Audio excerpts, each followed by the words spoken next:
Saudara-saudaraku yang dikasihi Tuhan, dimanapun berada pada pagi hari ini, tak terasa kita sudah sampai di minggu keempat di tahun 2021.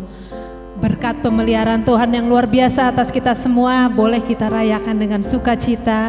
Meskipun kita saling berjauhan, kita akan tetap saling menguatkan melalui ibadah-ibadah yang kita jalani bersama secara rutin. Mari kita datang pada Tuhan dengan membawa pujian syukur kita. Kita naikkan pujian sembah ini hanya untuk Tuhan yang sudah memelihara dan berdaulat di dalam hidup kita. Angkat pujian ini, terpujilah nama Tuhan. Oh, terpujilah nama Tuhan, Dia yang tinggi dan layak dipuja. Kami angkat tangan di hadapannya,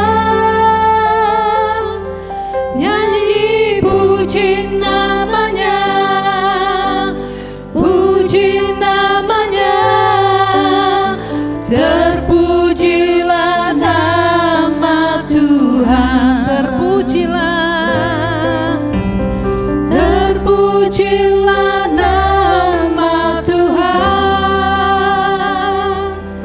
Dia yang tinggi dan layak dipuja. Kami angkat tangan di hadapannya, nyanyi puji namanya, puji namanya. Terpujilah nama Tuhan, terpujilah. Ya, terpujilah nama Tuhan, Dia yang tinggi dan layak dipuja. Kami angkat tangan di hadapannya, nyanyi puji namanya, puji namanya. Terpujilah nama Tuhan, terpujilah nama Tuhan, Dia yang tinggi dan layak dipuja. Kami angkat tangan di hadapannya, nyanyi puji namanya, puji namanya. Terpujilah nama Tuhan. Kami angkat tangan di hadapannya.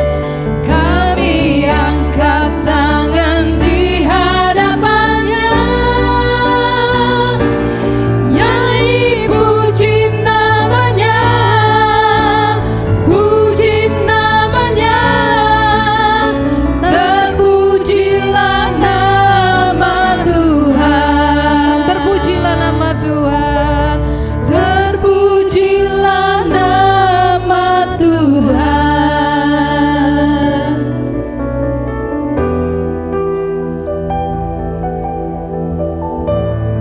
Kutinggikan tetap Engkau Tuhan.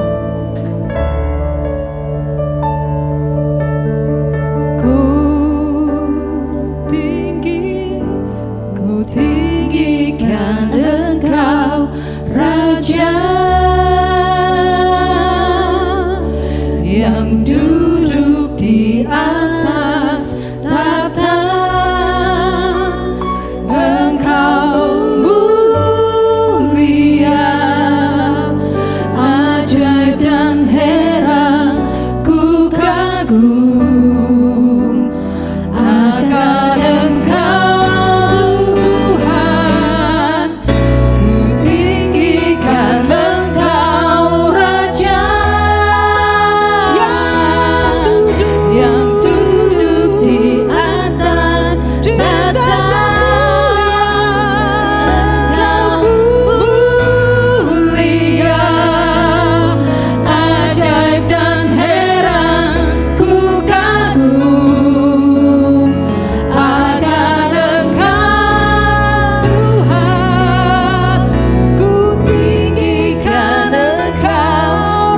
Raja yang duduk di atas tahta. Engkau mulia, ajaib dan heran, ku kagum akan Engkau Tuhan. Mari Bapak Ibu kita sembah Dia, naikkan sembah syukur padanya, Raja yang bertata di atas segala kerajaan. Kami menyembah-Mu Tuhan. Terima kasih Tuhan, karena Engkau yang memerintah hidup kami Tuhan, dari dulu sekarang sampai selama-lamanya. Kami bersyukur Tuhan untuk penyertaan-Mu atas kami semua sampai detik ini dan sampai waktu-waktu yang akan datang Tuhan. Sungguh Engkau Raja yang mulia. Kami hanyalah hamba Tuhan.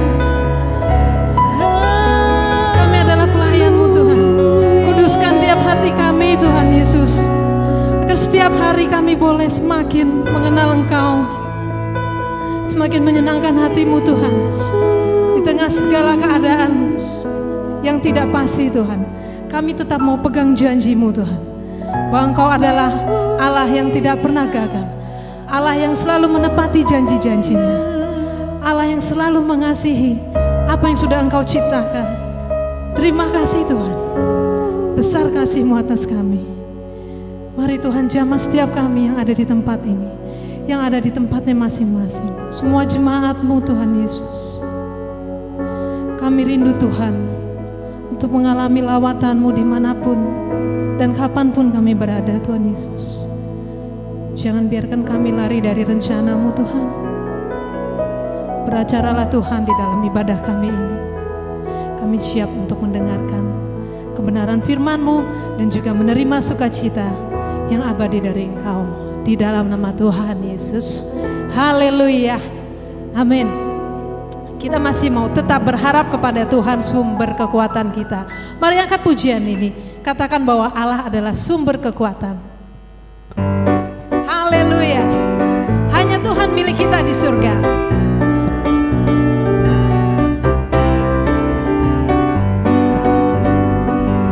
Terpujilah Tuhan. hanya Kau milikku di surga.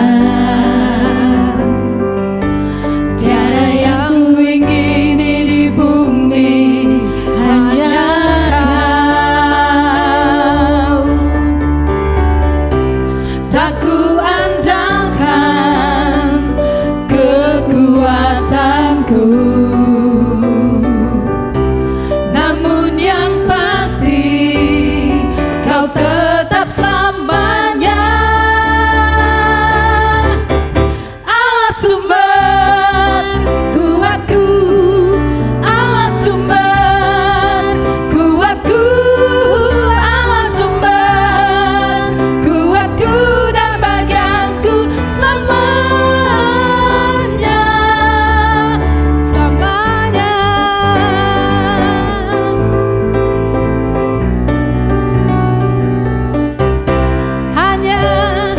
Hanya Kau milikku di surga. Tiada yang ku ingini di bumi, hanya Kau. Tak ku andalkan kekuatanku, namun yang pasti Kau tetap selamanya. Allah sumber kuatku, Allah sumber kuatku, Allah sumber kuatku dan bagianku selamanya. Allah sumber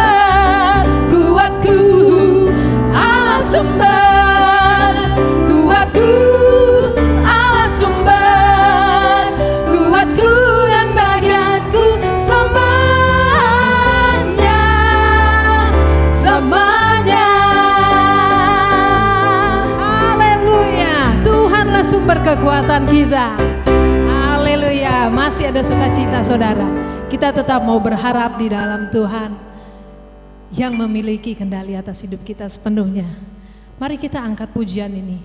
Kita mau terus hidup karena percaya ada Tuhan yang besar yang memberi kekuatan di dalam setiap pergumulan hidup kita. Angkat pujian ini. Katakan, ku hidup karena percaya, karena Tuhan yang berjanji kepada kita.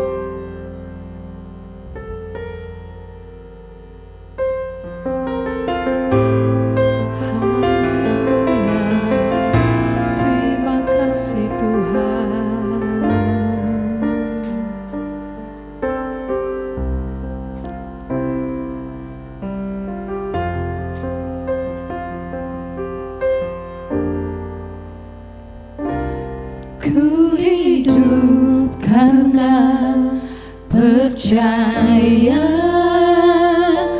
Kau yang berjanji setia. Pengharapanku selalu ada di dalam-Mu.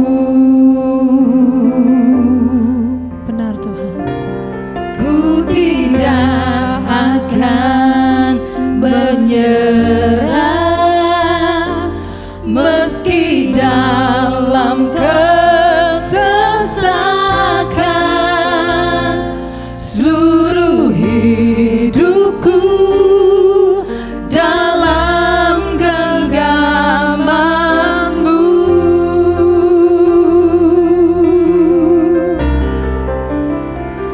Aku punya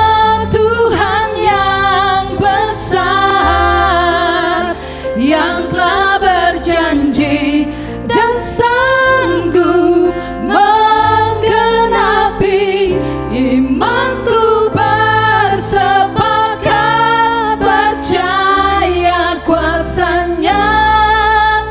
Ku terima sekarang kemenangan dari-Mu. Terima kasih Tuhan, karena Engkau Allah yang besar untuk hidupku, untuk hidup saudara semua. Terima kasih Tuhan. Katakan lagi. Ku hidup karena percaya, Kau yang berjanji setia. Pengharapanku selalu ada di dalam-Mu. Ku tidak akan menyerah meski dalam kesesakan. Seluruh hidupku dalam genggaman-Mu. Ya Tuhan, aku punya Tuhan yang besar, yang telah berjanji dan sanggup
Shalom, Bapak Ibu yang dikasihi Tuhan.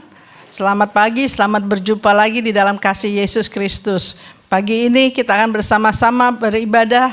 Kita mau masuk ke dalam hadirat Tuhan. Kita mau mendengarkan kebenaran firman Tuhan. Mari sebelumnya kita akan satukan hati, kita mau berdoa bersama-sama.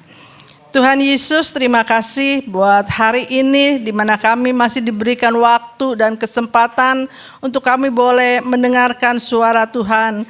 Karena itu biarlah Tuhan kami mau membuka hati kami, jamah kami dengan Roh-Mu yang kudus, supaya setiap kebenaran firman-Mu boleh menjadi rema dalam setiap kehidupan kami. Dan kami semakin bertumbuh di dalam iman dan pengharapan kami kepada Engkau. Terima kasih Tuhan Yesus, urapi kami semua, urapi hamba-Mu yang tidak ada apa-apanya, tutup bungkus di balik kuasa salib-Mu. Dan biarlah kiranya Tuhan sendiri yang akan beracara, Tuhan sendiri yang akan menyampaikan isi hati-Mu yang terdalam, sehingga kami sekalian umat Tuhan boleh diberkati. Terima kasih Tuhan Yesus, di dalam nama-Mu kami sambut kebenaran firman-Mu. Haleluya, amin, amin. Bapak Ibu yang dikasihi Tuhan, pagi ini kita masuk tema yang sama dalam bulan Januari, yaitu tentang iman dan pengharapan. Iman dan pengharapan. Setiap kita pasti mempunyai pengharapan, ya. Ketika saya masih muda, saya mempunyai pengharapan. Nanti satu kali saya akan mempunyai seorang suami yang seperti ini, ya, yang takut akan Tuhan, yang mengasihi saya, ya, dan lain-lain lagi.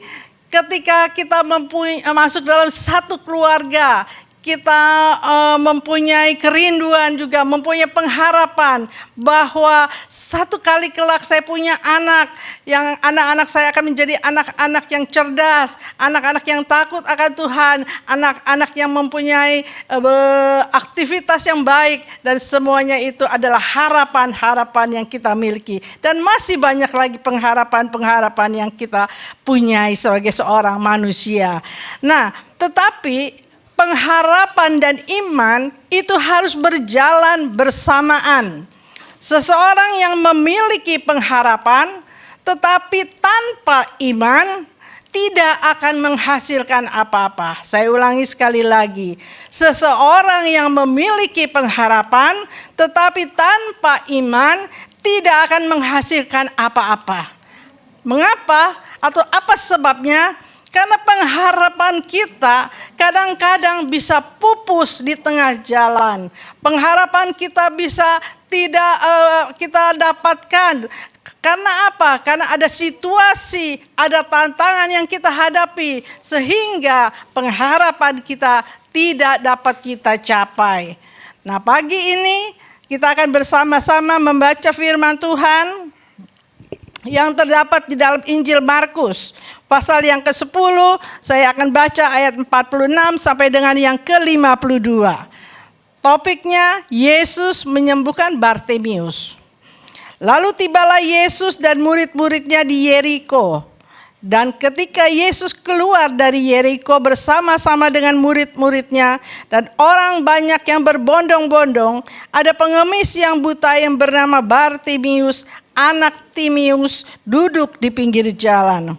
Ketika didengarnya bahwa itu adalah Yesus orang Nazaret, mulailah ia berseru, "Yesus, anak Daud, kasihanilah aku."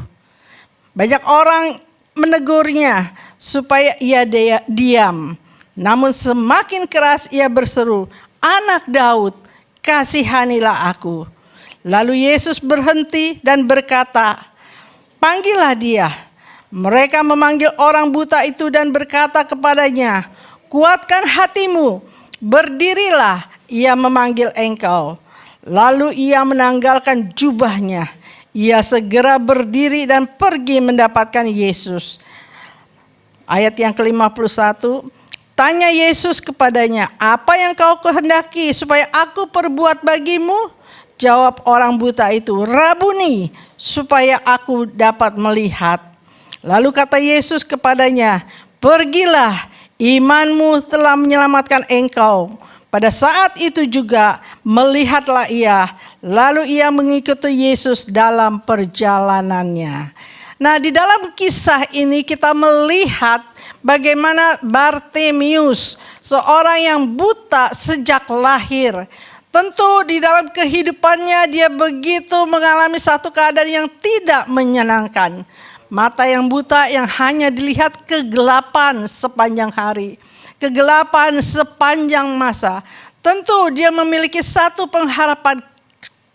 Kalau bisa, kapan saya bisa melihat seperti orang-orang lain, ya, bisa punya mata yang bisa melihat keindahan alam, punya mata yang bisa melihat segala sesuatu yang ada di dunia ini. Tetapi kenyataannya mata dia buta dan dia tidak bisa melihat. Sampai satu kali firman Tuhan katakan dia mendengar Yesus lewat di kotanya Yeriko itu. Lalu kita melihat di ending kisah ini, Bartimius dia sudah mendapatkan apa yang dia harapkan itu. Nah, bagaimana langkah-langkah yang diambil Bartimius sehingga pengharapannya menjadi kenyataan atau dapat terwujudkan. Kalau kita baca di dalam ayat yang 47 firman Tuhan berkata, ketika didengarnya bahwa itu adalah Yesus orang Nazaret, mulailah ia berseru. Kata yang pertama yang kita ambil pada pagi ini, langkah apa yang menyebabkan Bartimius bisa mendapatkan kesembuhan? Langkah pertama adalah ia mendengar berita bahwa Yesus lewat di kota itu. Dia sudah mendengar mungkin dari beberapa orang selama ini bahwa ada seorang nabi, ada seorang rabi yang bernama Yesus yang suka menyembuhkan orang-orang sakit, yang memiliki hati dan kasih sehingga dia melakukan banyak mujizat-mujizat terjadi. Jadi ketika dia dengar Yesus ada dan lewat di tempat itu, dia tidak membuang-buang kesempatan. Dia mau mencari dan menemukan Yesus. Dia mau meminta tolong kepada Yesus. Hal yang pertama ini mengingatkan kita kepada firman Tuhan di dalam Roma 10 ayat 17. Jadi iman timbul dari pendengaran akan firman Kristus. Pendengaran akan firman Kristus. Sebagai seorang manusia, sebagai anak-anak Tuhan, kita harus belajar daripada Bartimius ini juga. Dia memiliki pendengaran akan firman Tuhan, pendengaran akan Injil Kristus dengan cara selalu mencari membaca firman Tuhan. Karena dengan mendengarkan firman Tuhan, membaca firman Tuhan, maka dia boleh lebih dan lebih lagi mengenal kepada siapa Tuhan yang dia sembah. Anda tidak akan mengetahui karakter dan sifat seseorang tanpa Anda mengenal orang itu dengan benar dan baik. Tetapi waktu kita mengetahui seseorang, maka kita akan menaruh kepercayaan kita kepada orang itu, kemampuan orang itu, sehingga kita bisa menaruh harapan kita kepada orang itu. Firman Tuhan mengatakan iman timbul dari pendengaran akan firman Tuhan. Pengenalan akan Allah akan menumbuhkan iman kita. Pengenalan akan Allah membawa kita terus bisa bertumbuh di dalam iman kita kepada Dia. Karena kita tahu siapa Allah yang kita sembah. Dia adalah Allah yang maha kuasa, Allah yang penuh kasih, Allah yang penuh kemurahan, Allah yang selalu menolong dan ingin memberkati kita semua. Karena itu tidak salah kalau Bartimius ketika dia mendengar Yesus lewat, imannya timbul, imannya tumbuh, pengharapannya dia pikir pasti akan mendapatkan jalan keluar, solusi yang terbaik waktu dia datang kepada Tuhan. Nah, yang kedua, bagaimana langkah atau sikap Bartimius ketika dia menginginkan pengharapannya dipulihkan. Di dalam ayat yang ke-48, firman Tuhan berkata, banyak orang menegurnya supaya ia diam. Banyak orang di sekitarnya marah kepada dia. Ya, karena dia berisik, mengganggu ya. Orang-orang mungkin sedang berjalan mengikuti Yesus, dia mau mendengarkan suara Tuhan. Tetapi Bartimeus berteriak-teriak, "Yesus anak Daud, kasihanilah aku." Dan itu membuat orang-orang di sekitarnya marah dan menghardik dia, mengencam dia, "Diam, diam, jangan berisik," ya. Nah, keadaan seperti itu membuat kadang-kadang kita menjadi takut. Kita menjadi sepertinya mendapat penghalang untuk kita bisa mewujudkan pengharapan kita.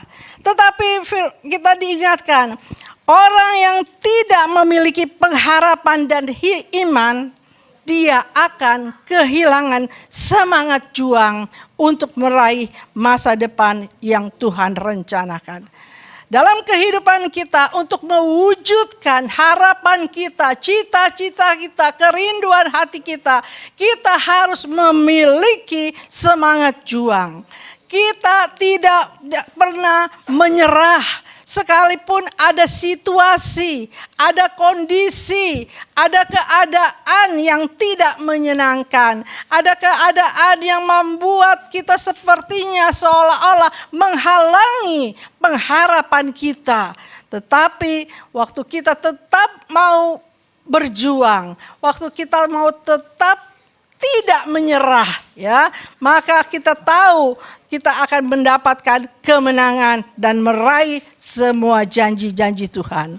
Kita harus ingat bahwa kita adalah anak-anak Allah yang telah diangkat oleh Yesus melalui penebusannya di kayu salib.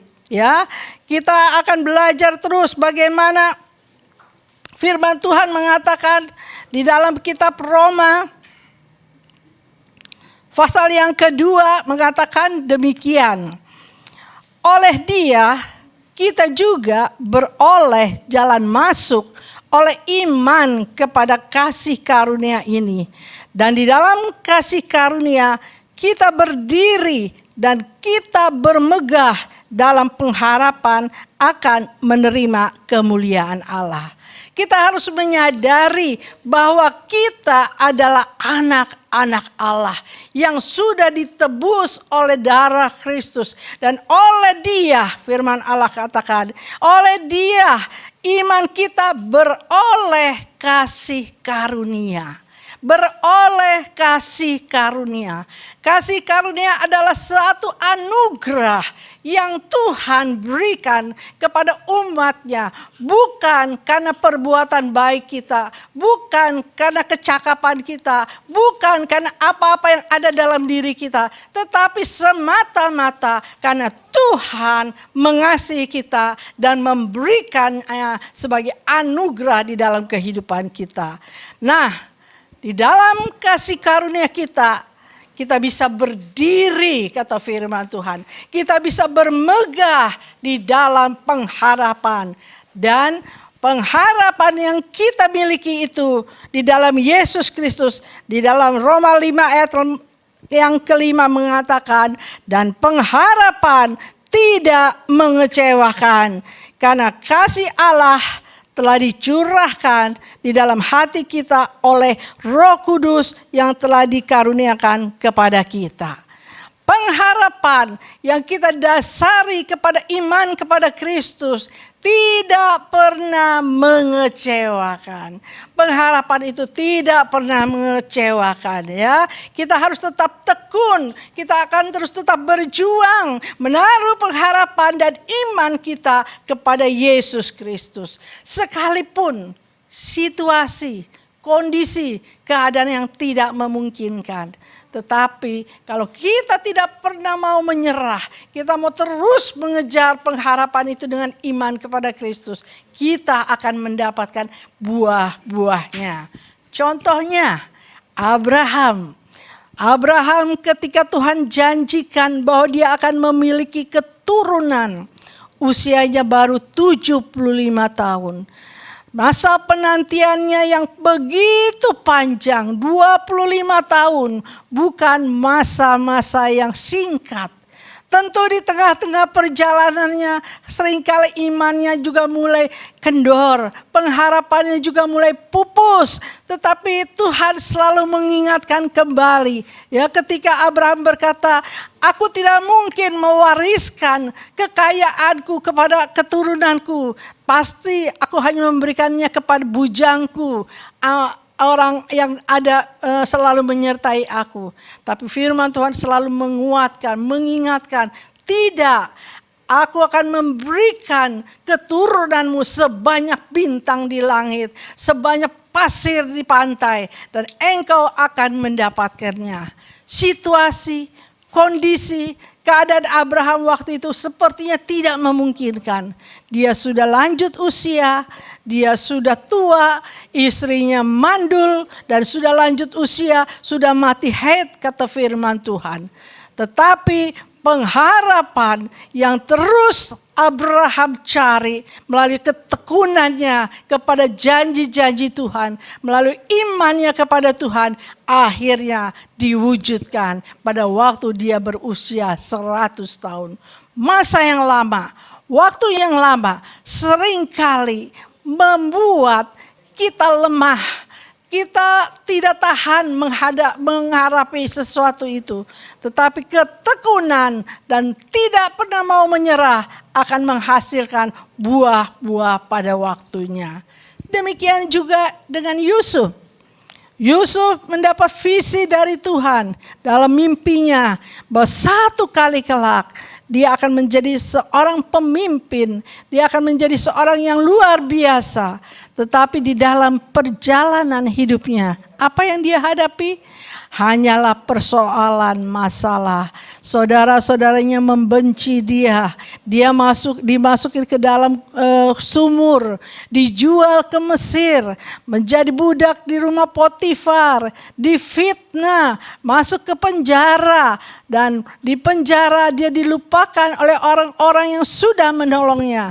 Tetapi Yusuf selalu percaya kepada imannya kepada Yesus.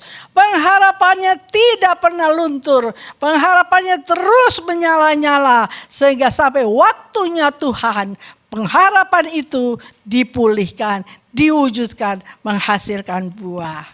Inilah dua hal yang pertama yang Tuhan ajarkan kepada kita. Mendengarkan suara Tuhan, tekun dan terus berjuang untuk memenuhi pengharapanmu di dalam iman. Langkah ketiga yang dilakukan oleh Bartimius ini, yaitu memiliki kerendahan hati. Memiliki kerendahan hati. Di dalam kitab Markus tadi dikatakan di dalam ayat yang ke-48c, anak Daud, kasihanilah aku. Ya, dia selalu berkata, anak Daud, kasihanilah aku. Dia berteriak dan berteriak kepada Yesus. Dia tidak mau menyerah dengan keadaan yang dia hadapi. Ya, dia terus berkata, anak Daud, kasihanilah aku.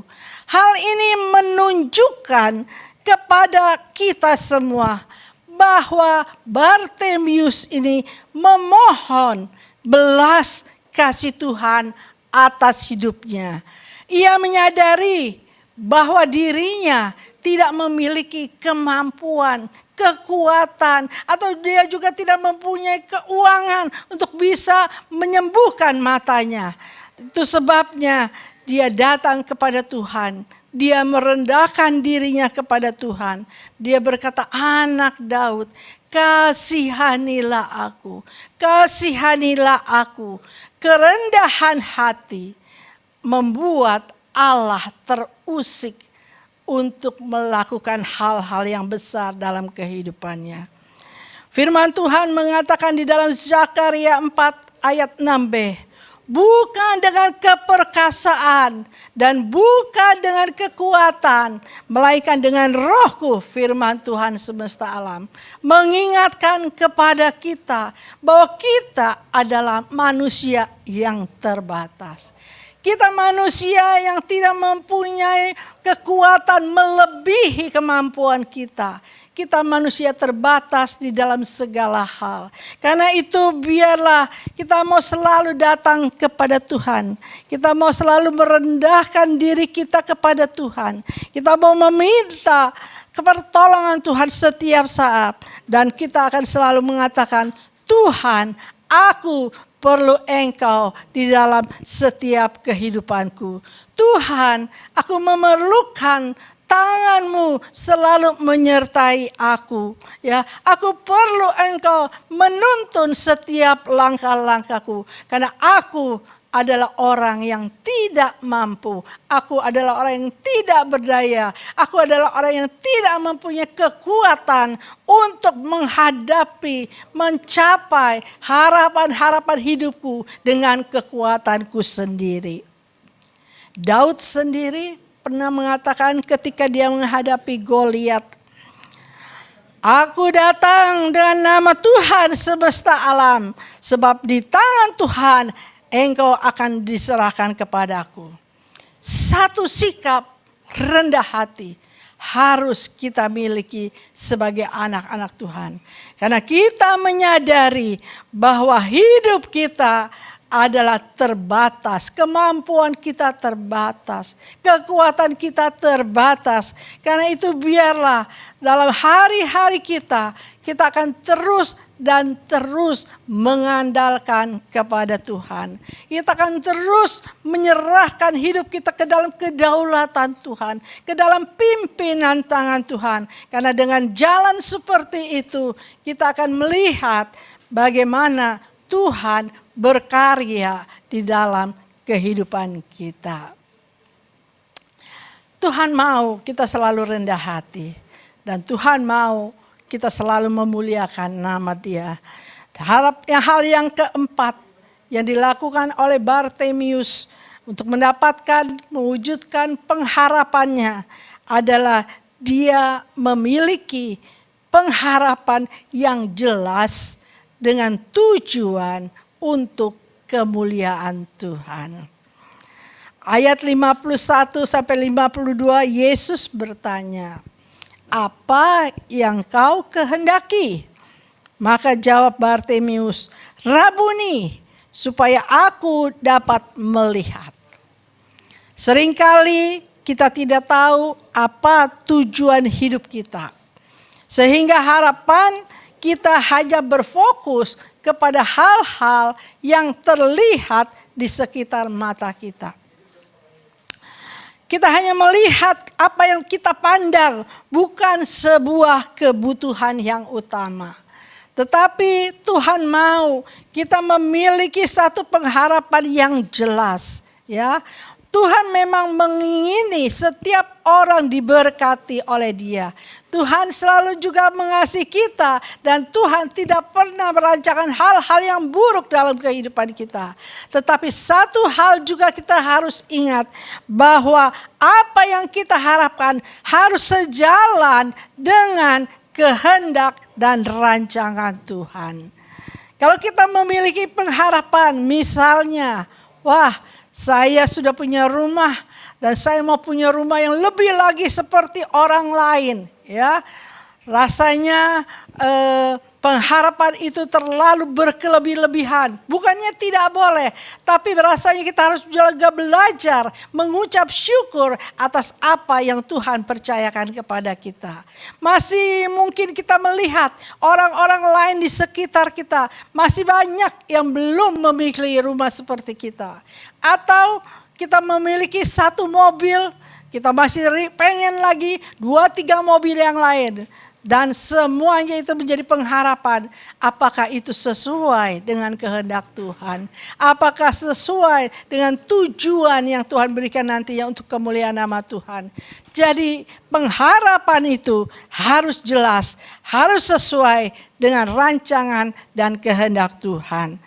Di dalam Mazmur 119 ayat yang ke-37 firman Tuhan mengatakan, lalukanlah mataku daripada melihat hal-hal yang hampa. Hidupkanlah aku dengan jalan-jalan yang kau tujukan. Lalukanlah aku dari melihat hal-hal yang hampa. Kita jangan hanya melihat hal-hal yang ada di depan mata kita. Kesenangan duniawi, keindahan dunia ini. Tapi biarlah satu harapan yang tujuannya untuk memuliakan nama Tuhan. Yang tujuannya untuk memberikan kesaksian kepada orang lain bahwa ada Tuhan yang mengasihi kita dan ada Tuhan yang maha kuasa dalam hidup kita. Bartimius, dia tahu persis apa yang menjadi kebutuhannya saat itu.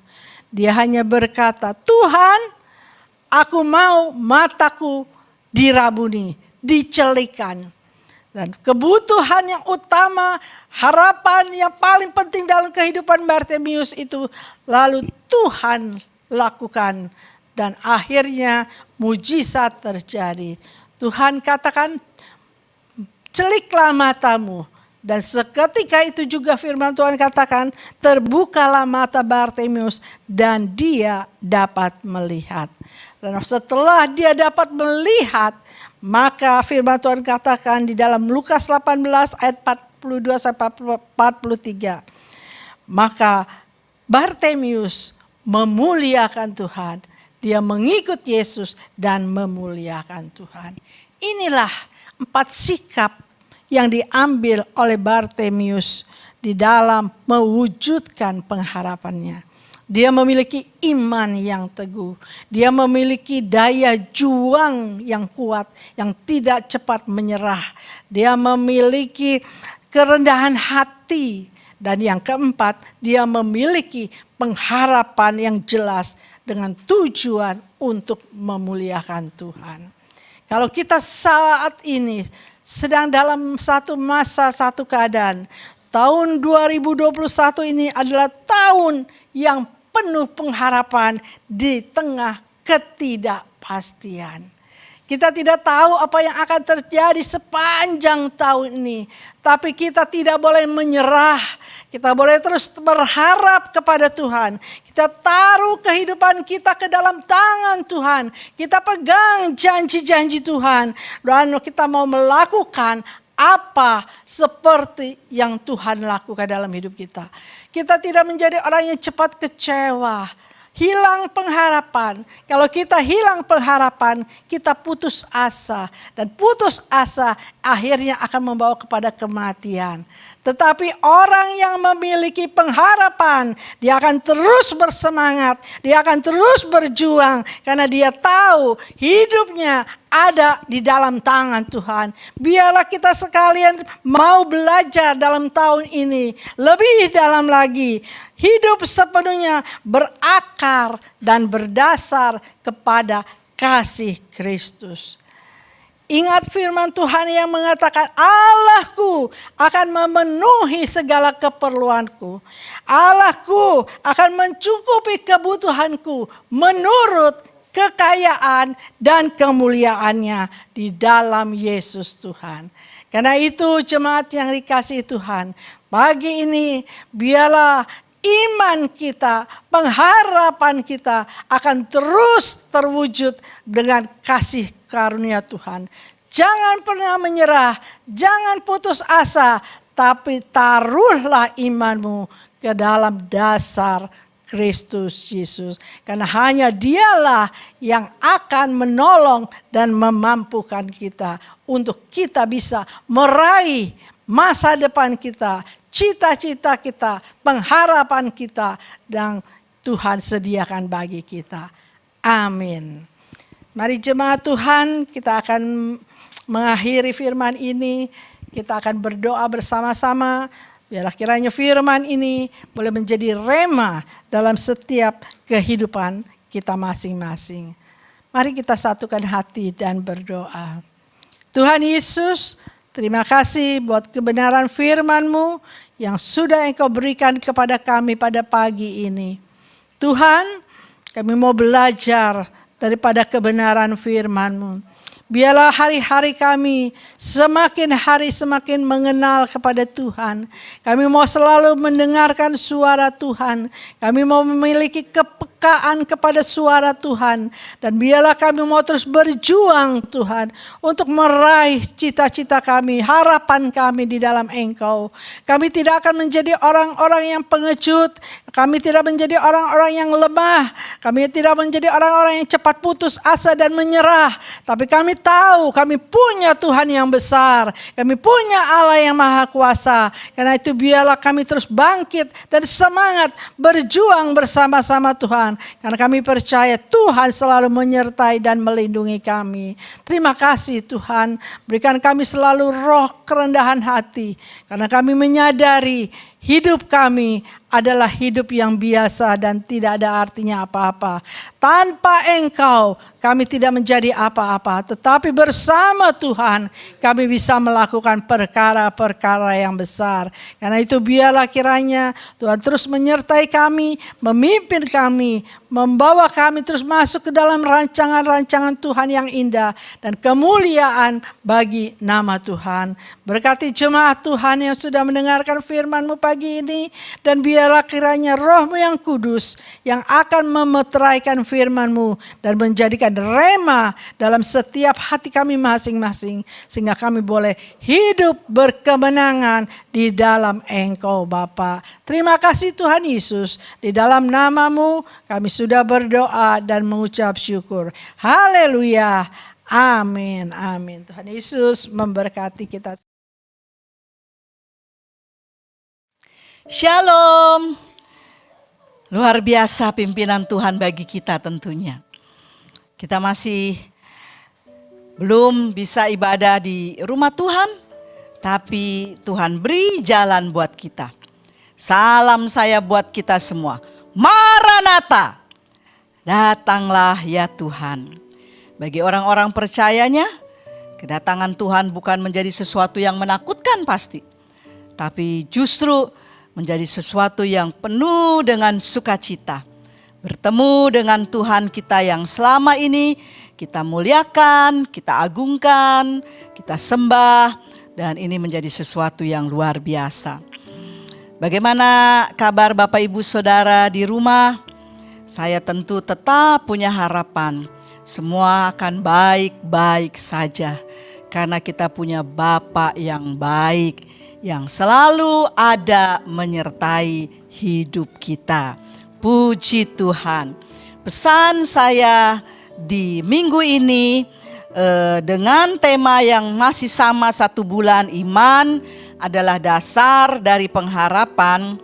Maka ada ayat di dalam Mazmur pasalnya yang ke-25, ayatnya yang ke-14 berkata, Tuhan bergaul karib dengan orang yang takut akan Dia, dan perjanjiannya diberitahukannya kepada mereka.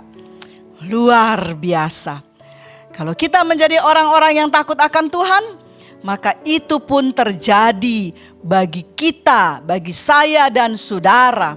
Dia akan memberitahukan perjanjiannya. Nuh adalah orang yang bergaul dengan Allah. Bahkan dikatakan tidak bercela dan benar di antara orang-orang sejamannya. Dan Nuh percaya dengan apa yang Tuhan katakan. Dia disuruh membuat bahtera dengan ukuran-ukuran yang diinginkan Tuhan, bukan yang diinginkan Nuh. Tapi Tuhan memberitahu kepada Nuh ukuran-ukuran yang harus dibuat oleh Nuh. Dan Nuh melakukannya tanpa ada yang dikurangi ataupun dilebihi. Dengan kata lain, semua dapat diwujudkan atau dilakukan sesuai dengan apa yang Tuhan mau. Nah saudara, apa yang didapat dari Nuh ketika dia melakukan seperti itu? Maka ketika air bah itu datang, Nuh dan keluarganya selamat. Puji Tuhan, ini menjadi sesuatu yang perlu kita mengerti, menjadi satu pelajaran buat kita. Ketika kita bergaul karib dengan Tuhan, maka Tuhan akan memberitahukan perjanjian-perjanjiannya kepada kita. Mari kita percaya, mari kita pegang perkataan firman Tuhan itu.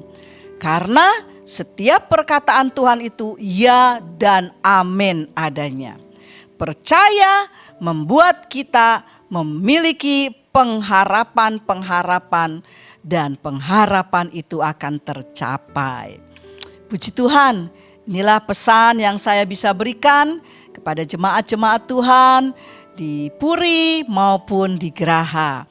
Kita akan tetap menjalani hari-hari kita dengan tentunya bergaul karib dengan Tuhan. Melalui saat teduh kita, baca firman Tuhan, mezbah keluarga, mari lakukan itu. Karena itu akan membuat Tuhan selalu menyatakan perjanjian-perjanjiannya. Tuhan Yesus memberkati.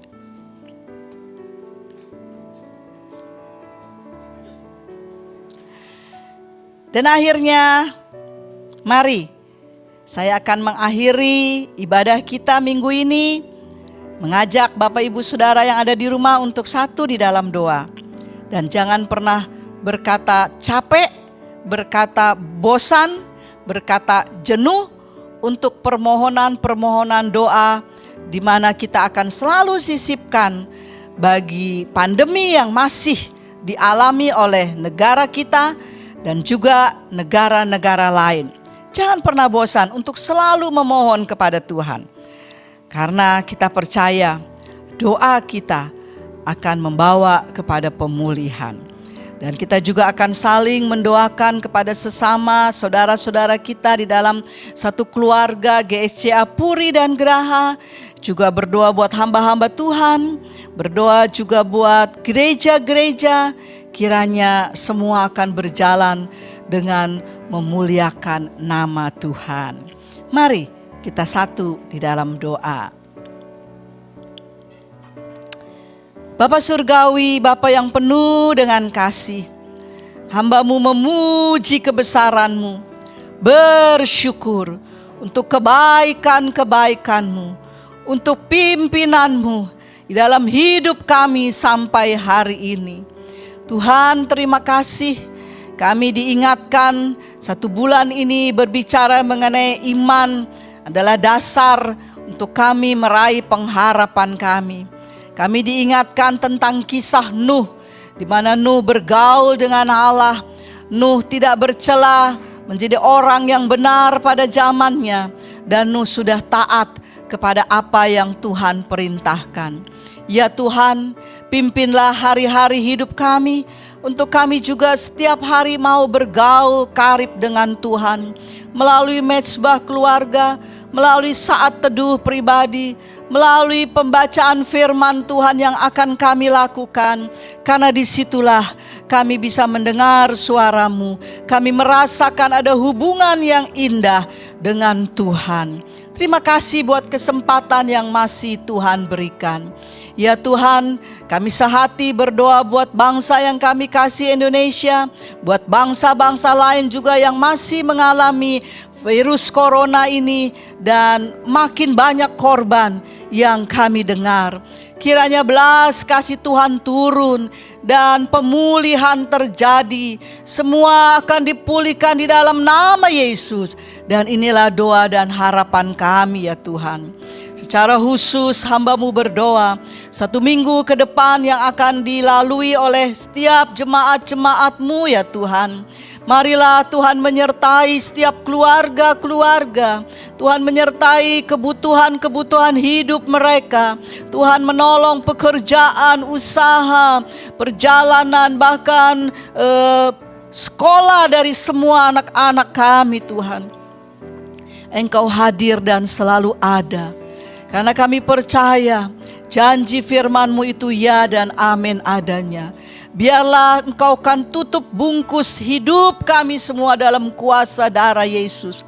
Apapun yang Engkau izinkan terjadi tidak akan membuat kami putus asa, mundur atau menyerah. Tapi kami akan semakin percaya, semakin dekat kepada Tuhan. Terima kasih Tuhan. Dan sekarang hamba-Mu akan memberkati seluruh jemaat-jemaat-Mu, baik di Puri, di Geraha. Untuk itu marilah Bapak Ibu Saudara yang ada di rumah, mari angkat tangan-Mu, mari terimalah berkat Tuhan, penyertaan Tuhan, penyertaan Yesus, penyertaan Roh Kudus ada selalu bersama dengan kita dan tidak akan pernah dibiarkannya kita sendiri, karena kuasanya tetap sama dulu, sekarang, sampai selamanya. Dan terimalah berkat ini di dalam nama Bapa, Anak, dan Roh Kudus. Terpujilah nama-Mu ya Tuhan. Dan kita yang sudah menerima berkat Tuhan percaya bahwa Tuhan selalu ada menyertai kita. Mari kita katakan bersama-sama, amin. Selamat hari Minggu, Tuhan Yesus memberkati.